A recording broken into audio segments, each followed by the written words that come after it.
Hey there. Tonight we're going to talk about the beginning of the list.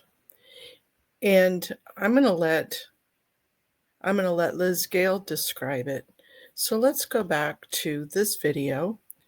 I want her to discuss this. My family was destroyed by Scientology. Hi, I'm Liz Gale, your friendly and messy third generation ex Scientologist. If we haven't met before, I grew up in Scientology and I'm out and I am educating people on the dangers of Scientology because this little girl had to learn the hard way. This boy didn't make it past 19. He died suddenly and young under a lot of stress. And she, my mother, who was also born and raised in Scientology, is still a deep, deep believing member. And we haven't spoken in over 6 years.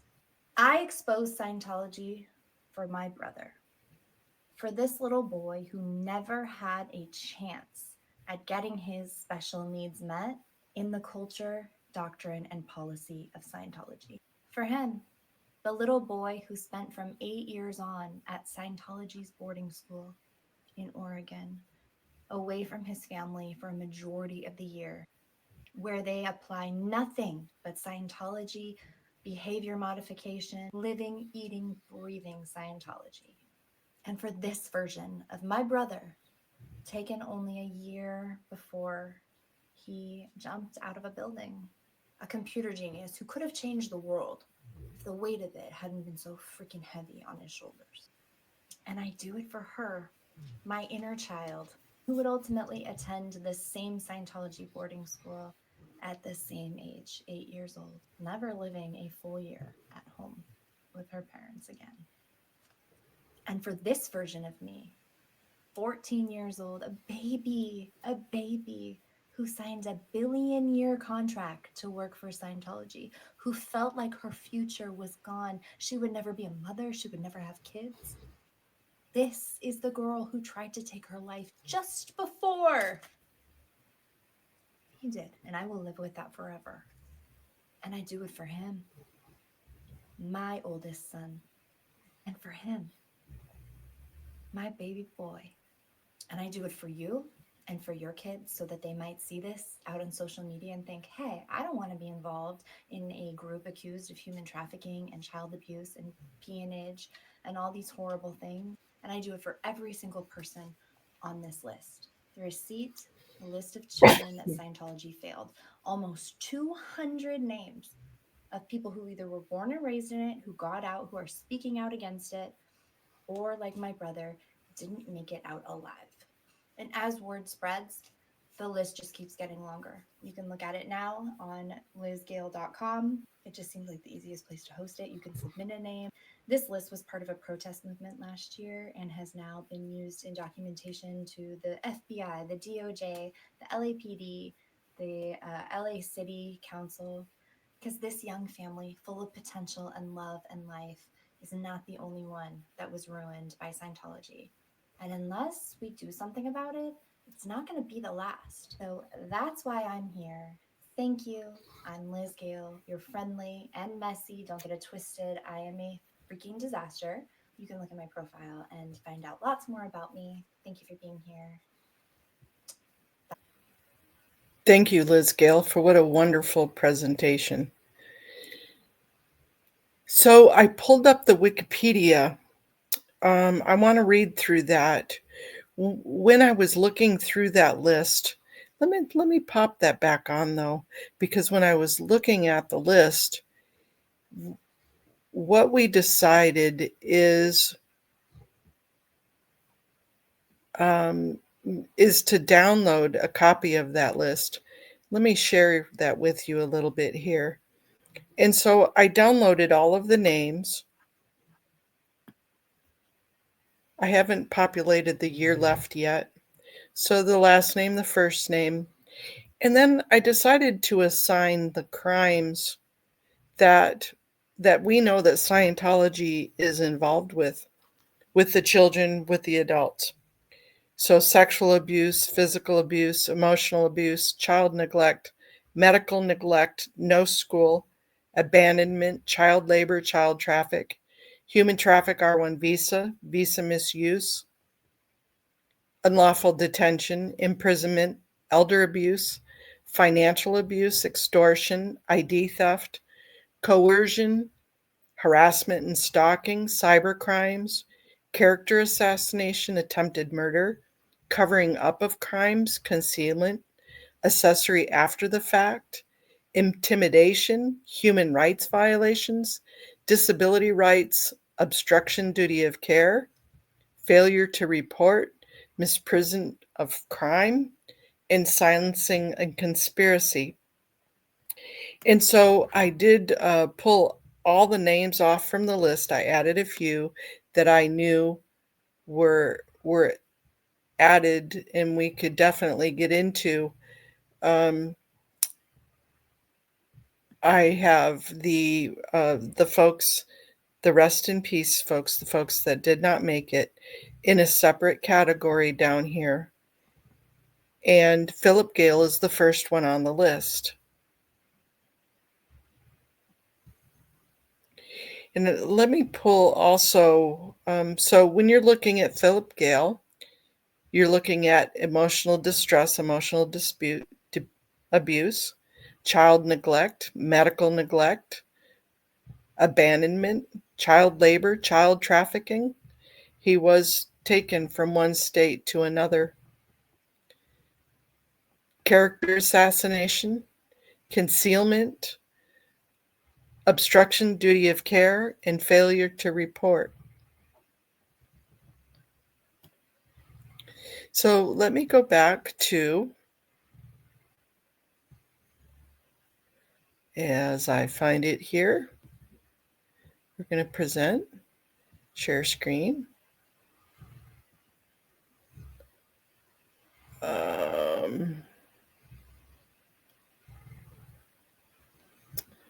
Sorry, it completely, here we go. Let's look at the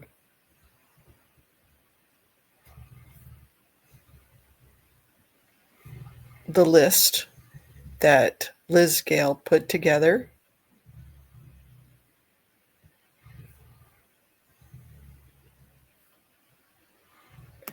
Here's the wonderful list, the receipt, she calls it. What a beautiful, beautiful project. Children Scientology failed. The receipt, Children that Scientology failed. A powerful list to protest against Scientology. These are names of children born and raised in Scientology who have since left and spoken out against it. It also includes children born and or raised in Scientology who didn't make it out alive due to suicide or tragedy. It's created by Liz Gale and debuted on February 24th, 2023, outside Scientology Celebrity Center International. The 75-foot scroll was carried around the block by ex-members, survivors, and advocates in protest of Scientology's treatment of children throughout its 70-year history. If you would like to be added to the list or know a name that should be included, please let Liz Gale know. And there is a spot, all the list, and then there is a spot you can download it for yourself. Or you can email me and I'll send you an already spreadsheeted copy of it. But Philip Gale is the first person on the list, and so that's who we're starting with as a project for Scientology crimes, enlisting the crimes that are involved.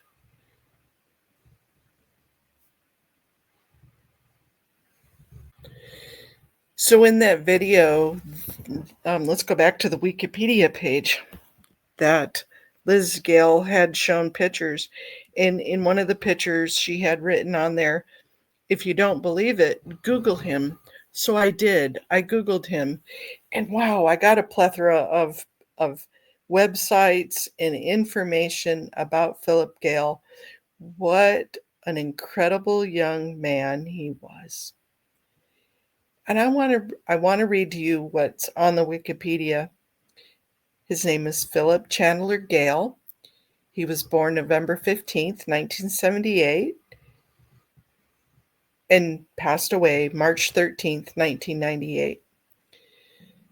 He was an American internet software developer and sophomore student at the Massachusetts Institute of Technology, the MIT. He was notable for having written Total Access while at MIT and was hired by Earthlink at the age of 16. We'll look at Earthlink. Earthlink does have ties, Scientology ties. And so he was working there at age 16 on its development. By the age of 17, Philip had earned roughly $1 million worth of stock options at Earthlink for his ISP programs. In 1995, Philip's father died from a heart attack, and friends said Philip struggled to come to terms with the loss. He returned to MIT in 1996 and became a music major. On March 13, 1998, Philip jumped to his death from a classroom on the 15th floor of the MIT campus. Philip Gale was the eldest child of Marie and David Gale. He had a younger sister, Elizabeth, our Liz Gale. His parents and many of his immediate family were deeply committed to the Church of Scientology.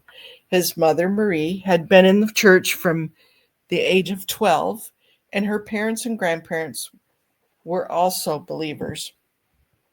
Philip's father was a software engineer and in 1981 had founded Real World, a supplier of accounting software. His parents met through the church in Los Angeles, where Marie was on staff and David was a fanatic. I don't know why they got to say he was a fanatic. The family moved from Los Angeles to New Hampshire when Philip was young, and he showed an early aptitude for numbers and machines. Seeing his abilities, Marie taught him at home with another mother and said that before the age of 5, he was reading and doing math at the second and third grade level. Later, they lived in Clearwater, Florida, Charlotte, North Carolina, Utah, and Oregon. From the age of 8, Philip lived and studied at the Delphian School in Sheridan, Oregon, a private boarding school based on L. Ron Hubbard's ideas. Philip's parents personally knew the founders of the school. He graduated from there at 14 years old. At that time, his family had moved to Utah. Philip got a job in programming at the marketing firm where his father worked, but he had contentious relations with fellow workers, as he could outperform many older programmers and had a tendency to treat people who were not as intelligent as he with contempt. Philip was admitted to MIT at the age of 15 in 1993. He initially pursued studies in physics and engineering. In addition to his ability in programming, he was a talented musician. At MIT, he joined the Phi Sigma Kappa fraternity as a freshman in late 1994. At 16, Philip wrote a software program called Total Access to increase usage of Internet Service Providers, the ISP. He was hired by Earthlink over Christmas break his first year as a student and took a 3-semester sabbatical from MIT to work at the company, which had been founded by Sky Dayton, a Scientology member and fellow Delphian School alumnus.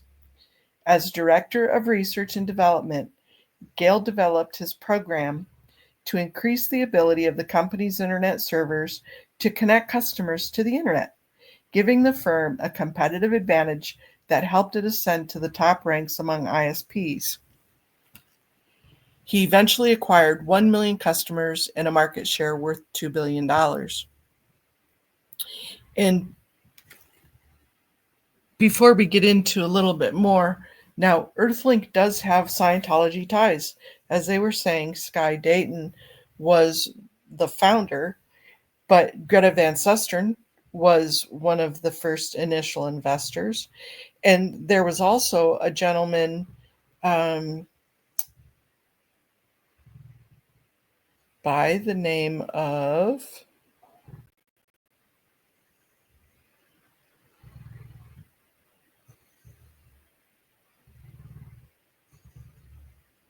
Reed Slatkin, who was a fellow Scientologist.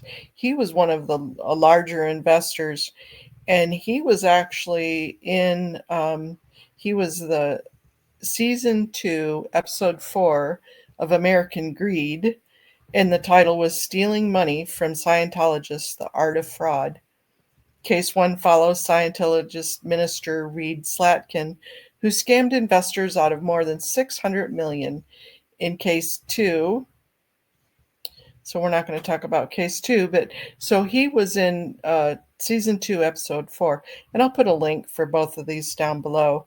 So there was definitely Scientology ties. And then in 1996, I believe, 1997, it went in 1997, Earthlink went public, and then it changed back over to private, and it was bought out in 2019 by a private equity firm,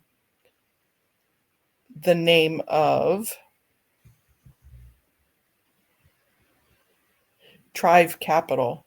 And Trive Capital seems to have a lead back to Scientology also. So it definitely didn't stop there with the Earthlink. Pretty amazing, though, that all of these ties can be brought back to Scientology and their financial escapades. So back to the Wikipedia. During his time away from MIT, Philip started drinking, smoking, gambling, and having sex, which was at odds with his religious upbringing. He abandoned Scientology and compared its methods to the self-parroting Church of the Subgenius. During this time at Earthlink, Philip dated a couple of women but had difficulties relating to many of his coworkers, which a lot of intelligent people seem to do. And a lot of Scientologists aren't emotionally able to keep up with their coworkers either. His father died from a heart attack in 1995 when Philip was 17. Friends and family said that Philip was profoundly affected by the loss of his father. A year later, he seemed to be struggling with real grief and trying to come to terms with it. Before his 17th birthday, he declared legal emancipation, which allowed him to exercise the stock options worth about $1 million at Earthlink, which was about to go public, what I had just noted before. It also let him escape the labor laws because this was in California where he was working, and California had a strict child labor law, and having him emancipated bypassed that. In 1996, Philip returned to MIT. In the fall of 1997, he switched from physics to humanities, becoming a music major and surprising some of his friends. He performed with the chorus and Balinese-style percussion orchestra. With a friend, Philip formed a rock band and played drums. In late 1997, he took a course in musical aesthetics and media technology with MIT Media Laboratory professor Todd Machover. Machover later said that Philip was a quiet, serious, unusual, talented, and brilliant young man. Those are some really great adjectives. As an example, Machover said that a week before his death, Philip returned with a proposal for a complex project. Having gone in his own direction after some of their preliminary discussions, he proposed to develop a way to analyze diverse sounds, among them crowd noises, nature sounds, and machines clanging, permitting them to be organized and associated according to rhythmic, loudness, and coloristic similarities. The idea was great and very much in line with some of the ambitious hopes that our group has for a future of music, Machover commented. Gale acquired an expensive new digital recorder to work on this project. Also in the fall of 1997, Philip moved out of the fraternity house and room, which he had shared with his friend Eric Hugh. and into an apartment in Central Square with 2 other students. Hugh later said that Philip had mentioned suicide in the weeks before his death, complaining about being bored and depressed, and feeling that his state would not change. Gale had a relationship for months with Christine Hrull, a student at Wesley College, but he had abruptly broken off their relationship in February 1998. About that time, he wrote an email to an old friend saying he was depressed and thought about suicide. Friends said he had mostly stopped going to class and wasn't eating well. For weeks, Philip had been asking classmates how to get access to the roof of MIT's tallest structure, the Cecil and Ida Green building, which is occupied by the Earth, Atmospheric, and Planetary Sciences Department. On March 13, 1998, at about 7:30 p.m., in an empty classroom on the 15th floor of the Green building, Philip brought his portable digital recorder, which he switched on.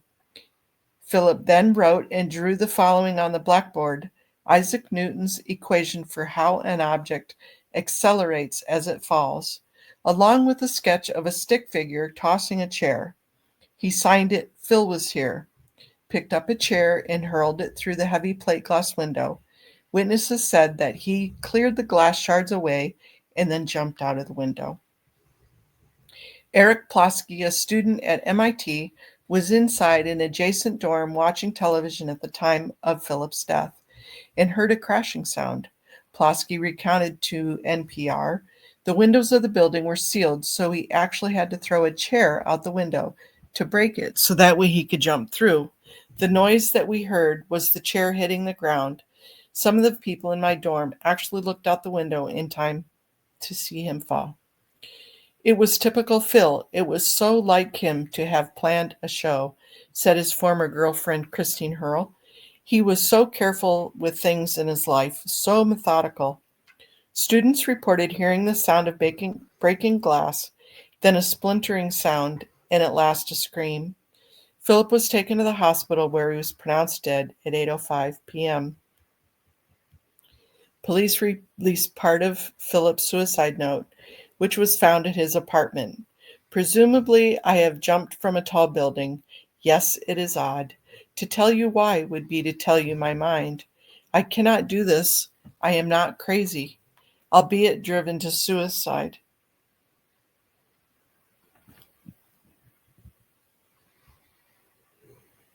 It is not about any single event or person. It is about stubborn sadness and a detached view of the world. I see my life, so much dreary, mundane, wasted time wishing upon unattainable goals. And I feel little attachment to the future. But it is not so bad, relatively. I exaggerate. In the end, it is that I am unwilling, sick of living, to live in mediocrity, and this is what I have chosen to do about it. The saddest part is the inevitable guilt and sorrow I will force on my family and friends. But there is not much I can say. I am sorry. Try to understand that this is about me and my fooked up ideas. It is not because I was raised poorly or not cared for enough. It is just is. Please give my money to my family and my gizmos to people who will use them, and no fuking suing. I am scared of the fall. I am scared of the impact. But when it is through, it will be through. Take care, world. Philip. Philip closed his handwritten suicide note with a smiley face and the words, and stay happy. After an investigation and an autopsy by Cambridge police, Philip's death at the age of 19, late on the evening of March 13, 1998, was ruled a suicide. A memorial service was held at the MIT chapel on March 19th. His body was cremated in Boston, and his ashes were shipped to his mother for a private ceremony. Philip was survived by his mother and his sister. Philip was raised a Scientologist, but at the time of his death, he had distanced himself from his practices. Philip said to have fully abandoned his Scientology beliefs while at Earthlink. A close friend at Earthlink Brian Ladner said that leaving Scientology was a traumatic experience. He was brought up thinking it was the only way. Ladner says while they worked together, he introduced Gale to Church of the Subgenius, which specializes in debunking cults and has developed its own cult following. During that period, Ladner reported that Philip hung a poster of J.R. Bob Dobbs, subgenius fictional spiritual leader, on his office door. According to Ladner, the pair of young men had also done a lot of partying in Los Angeles and worked for a time on a pornographic website hosted by Earthlink. Shortly after Philip's death, speculation on campus, in the media, and on internet news groups, alt-religion Scientology arose. Questions arose about the role his Scientology background may have played in his suicide, particularly because he died on the day that adherents celebrate founder L. Ron Hubbard's birthday, March 13th. Philip had been in contact with a reporter, the Boston Herald, and had been interviewed as part of a scathing 5-part series titled Scientology Unmasked. I'll link it below. Published March 1st through the 5th, 1998, just days before his suicide, by Joseph Malia. Though Gale was not named in the special report for which he had been interviewed, Malia also wrote an article about his death shortly thereafter. Again, we'll link below. Matthew Muncy, an MIT student who witnessed Philip's suicide, created a website called Who is Philip Gale? He stated, "Since this tragedy, I have thought a great deal about Philip and what he was trying to say. These questions need to be answered. Meanwhile, I will collect information here." The website had personal notes from friends and photos, but it was taken down and it only can be accessed by web archival machines. Others who spoke publicly dismissed the idea that Scientology was significant in his suicide. Lauren McLeod, a reporter with the Concord Journal and friend of Phillips, said that he had been struggling to deal with lasting grief following his father's sudden death from a heart attack. His friend Eric Hugh said that Philip had complained of being depressed and bored. Another friend from Earthlink had received an email expressing his discontent about a week before his death. In November 1999, a fellow MIT student, Matthew Hooper, published an article reflecting on several student deaths, including Gale's suicide. People magazine featured Gale's story, Philip's story, and discussed there were changes that happened because of that to MIT. The investigative report released by MIT identified deficiencies within its mental health program. Between 1995 and 2015, the rate of suicides among MIT undergraduate students was 50% higher than the national average for college students and slightly higher than comparable figures at nearby Harvard University. In 2015 interview, MIT Chancellor Cynthia Barnhart acknowledged that the numbers were of concern, but had improved since the early 2000s.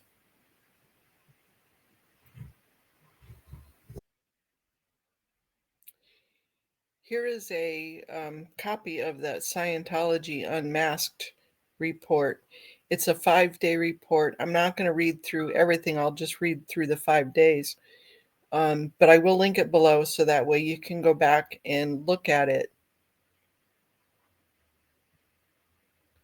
The first day, the publication, the Church of Scientology uses deceptive tactics, which is costly program, denies close ties to several local and national groups that recruit new members for the church. Critics say the Boston Herald also reports that L. Ron Hubbard, the late founder of the Church of Scientology, made wildly inflated claims about himself, including space travel, college degrees, World War II, combat war wounds, and more.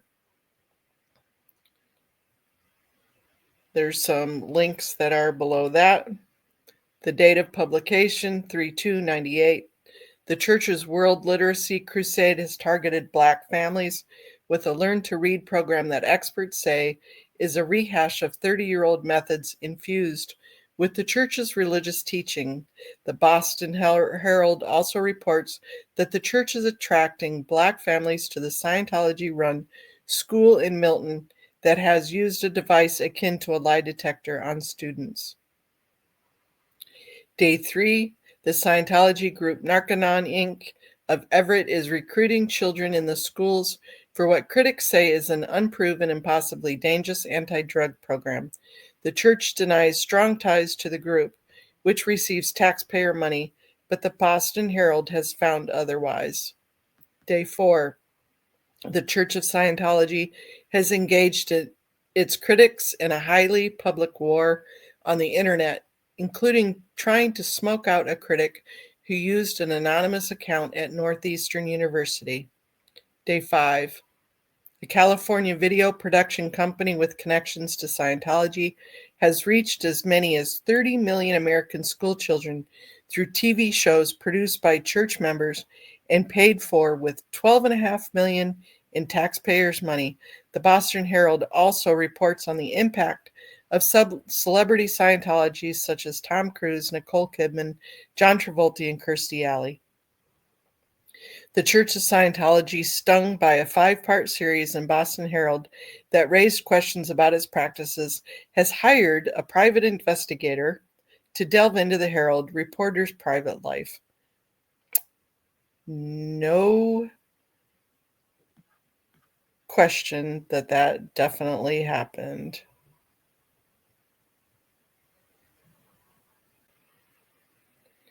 Now here is the article by Joseph Malia that came out right afterwards.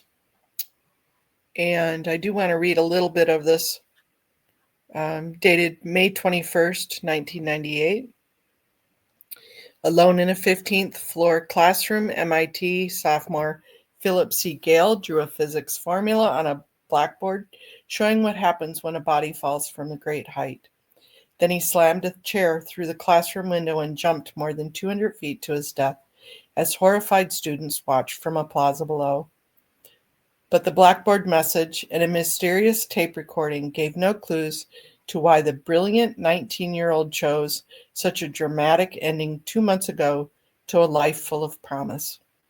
Because of the public nature of Philip's act, this has been an acute time of introspection, MIT associate Dean Robert Randolph said. As evidence emerged that Philip was suffering from depression, students and staff wondered about why the high-pressure school's psychological safety net didn't save him, and friends raised questions about whether his upbringing in a controversial religion, the Church of Scientology, played a part in his suicide. Philip had quit the church. Even so, he chose to kill himself on March 13th, the church's most important annual holiday, marking the birthday of the late Scientology founder L. Ron Hubbard. He was fluent in 20 computer programming languages. That's just absolutely amazing. Absolutely amazing. I didn't even know there were 20 computer programming languages back then. He took a break from MIT and before his 17th birthday earned stock options worth perhaps $1 million and a $70,000 annual salary writing software at the Los Angeles-based internet company Earthlink Network Inc. Yeah, that's just amazing. What an amazing young man. The suicide provoked intense debate on campus and on the internet news group Alt Religion Scientology about whether it was linked to Philip's Scientology upbringing. And Muncie soon created a webpage titled Who is Philip Gale? We discussed that. That has been taken down since. According to Philip's friends, depression, or what he called boredom or a void, had long been masked by irreverent sense of humor. The tall, skinny overachiever with close-cropped, bright red hair began to see his computer and music classwork as inane. He spent hours banging on a drum set and playing computer games. He was having a really hard time with dealing with it and how his family reacted to it. He had drifted apart from his family since his father's death. Philip Gale had recently paid one visit to a therapist. He was talking about how he'd seen a psychologist that week and thought the guy was a complete dip. Roommate Jason Politti said at Philip's memorial service. He rarely talked about quitting the Church of Scientology, where his mother, Marie Gale, remained a prominent church official, the friend said. Scientology critics, however, soon pointed a condemning finger at the mother, a leader in the church's highly visible campaign against psychiatry and the antidepressive drug Prozac. Within 12 hours of the memorial service, an elaborate conversation had emerged on the internet, raising questions about Marie Gale's work against psychiatry. In the internet conversation, the question came up, could a mother who hated psychiatry help a son like Philip who needed help? And how fit was she to be a mother? Ooh, that's a cringe. That's a cringe. That's something that you just don't ever want as a parent, somebody to think you weren't fit to be a parent. Randolph said the criticism of Marie Gale was misguided.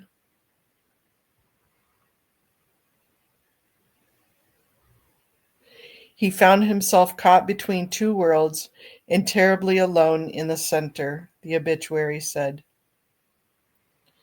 Philip Gale was going through an existential depression, Brian Labner, a friend and former Earthlink co-worker, said in an interview.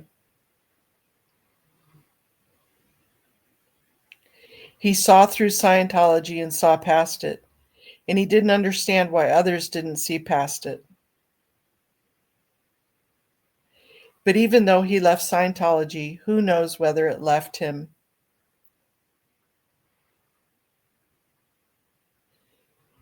At age 8, he went away to Scientology's top boarding school for children, the Delphian Academy in Oregon, where he graduated at 14.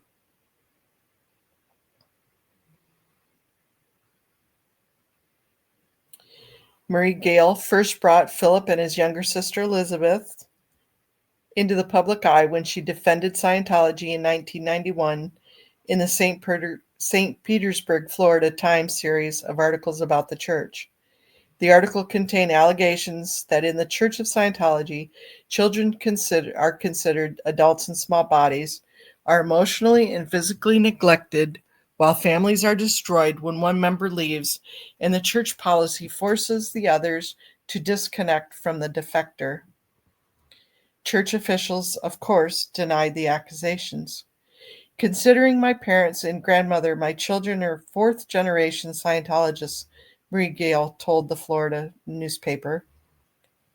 I attribute much of the success and happiness in my life to Scientology, she said. Neither of her children were forced into Scientology, but both studied its methods deeply.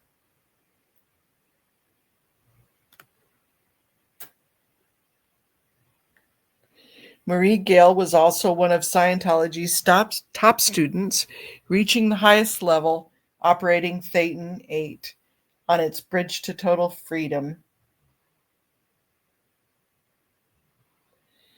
Then in 1993, while working in Utah as a spokeswoman for Scientology's anti-psychiatry group, CCHR, she had a heated public exchange with psychiatrists in the pages of the Salt Lake Tribune daily newspaper on the subject of antidepressant drugs. Marie Gale proposed a national war on antidepressant medications, particularly Prozac.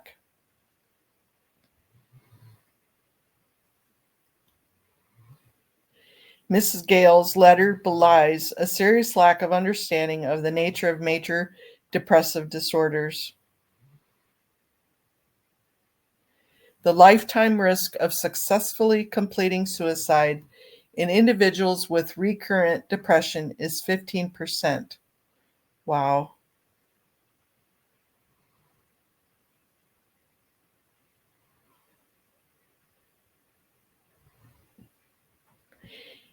I'm Mom, Marie Gale said, weeping. He had the ability to take something and just walk it out. I think that's what he did. He outlogicked himself, she said. Wow. So let's talk about a little bit of the crimes. I pulled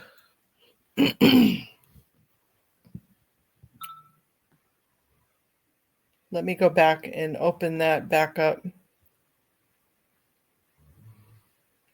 Stop this screen, present. I'll do it quick enough and not have to go to.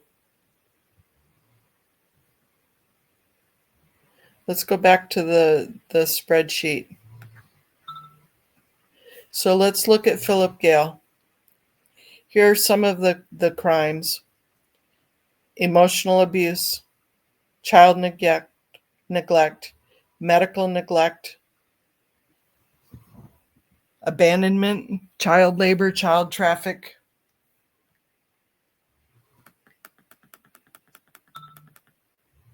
character assassination, concealment, obstruction of duty of care, and failure to report.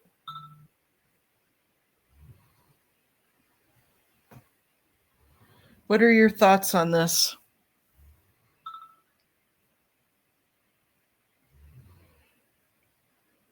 It's definitely something that we should look at more so for each of these deaths.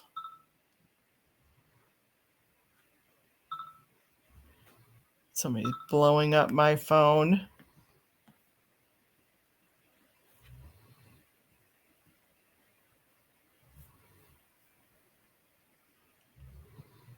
But these are all alleged crimes. None of them have been litigated